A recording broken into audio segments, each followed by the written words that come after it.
The Forgotten Voyage. Once upon a time, in a quaint coastal village surrounded by jagged cliffs and endless ocean, lived a young fisherman named Elian. He had always been captivated by the sea, not just for its vastness, but for the mysteries it held. Stories passed down through generations spoke of a ship called the Eternal Star, a vessel that vanished without a trace a century ago, leaving behind whispers of cursed treasure and spectral guardians. Elian, known for his curiosity and adventurous spirit, often wandered the rocky shores in search of trinkets washed up by the waves. One fateful evening, as the sun dipped below the horizon, painting the sky in hues of orange and purple, Elian stumbled upon something extraordinary, an intricately carved piece of driftwood with strange symbols etched into it. It was unlike anything he had ever seen. Taking the artifact to the village elder, an aged woman named Mira, he learned that the symbols matched descriptions in ancient texts about the Eternal Star. Mira warned him of the peril tied to the ship, but her caution only fueled Elian's determination. If the ship exists, perhaps its treasure does too, he thought, envisioning a life beyond the modest means of fishing. With a small crew of trusted friends, Lyra, a skilled navigator, Tobin, a burly blacksmith, and Finn, a clever yet cautious scholar, Elian set out on a refurbished schooner to uncover the truth. Their journey began under a full moon, the waves glistening like liquid silver as they sailed into uncharted waters. The first few days were uneventful, but peaceful. Lyra's navigational skills kept them on course while Tobin maintained the ship's integrity. Finn spent hours poring over ancient maps and Mira's notes, piecing together the possible location of the Eternal Star.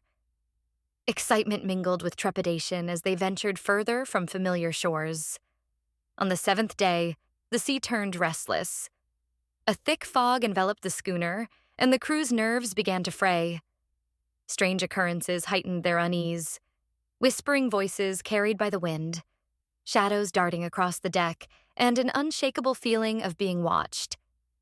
Finn discovered an old logbook hidden in a compartment of the ship, its pages filled with cryptic warnings about a point of no return. Then, amidst the fog, they saw it. A towering silhouette of a ship with torn sails, eerily illuminated by an otherworldly glow. It was the Eternal Star. As they approached, the air grew heavy, and the ocean's waves seemed to pull them closer as if the ship itself beckoned them. Boarding the Eternal Star felt like stepping into another world. The ship was eerily preserved, its decks covered in strange symbols identical to those on the driftwood. Gold coins and jewels littered the floor, but the crew's attention was drawn to a large chest bound with chains and glowing faintly. Finn deciphered an inscription that read, "Beware, for the price of greed is eternal servitude." Ignoring the warning, Tobin broke the chains, and the chest opened with a blinding flash of light. Inside was a pulsating crystal, its glow mesmerizing yet ominous. The moment Tobin touched it, the ship came alive. Ghostly figures emerged from the shadows, their hollow eyes filled with sorrow and rage. The Eternal Star shuddered as if awakening from a long slumber. The crew fought desperately to escape.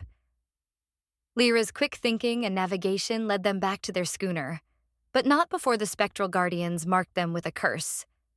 Back on their ship, they discovered that the crystal had fused with Tobin's hand, radiating an aura that attracted storms and sea creatures. Realizing they had unleashed something far greater than treasure, the crew vowed to return the crystal to its resting place. Their journey back was fraught with danger. Relentless storms, attacks from monstrous sea creatures, and the ever-present threat of the spectral guardians. The once adventurous Elian now carried the weight of his decisions, questioning if they would ever find redemption. After weeks of peril, they returned to the site of the Eternal Star, now shrouded in an even denser fog. Guided by Finn's translations, they performed a ritual to seal the crystal and its curse. The process was harrowing, with the spectral guardians making one final attempt to claim them. But through courage and unity, the crew succeeded, and the Eternal Star vanished into the depths, taking the crystal with it. Elian and his friends returned to the village, changed forever. They spoke little of their ordeal, knowing few would believe them. Yet, in the quiet moments by the shore, Elian often found himself gazing at the horizon, reminded of the price of curiosity and the mysteries that still lingered beneath the waves.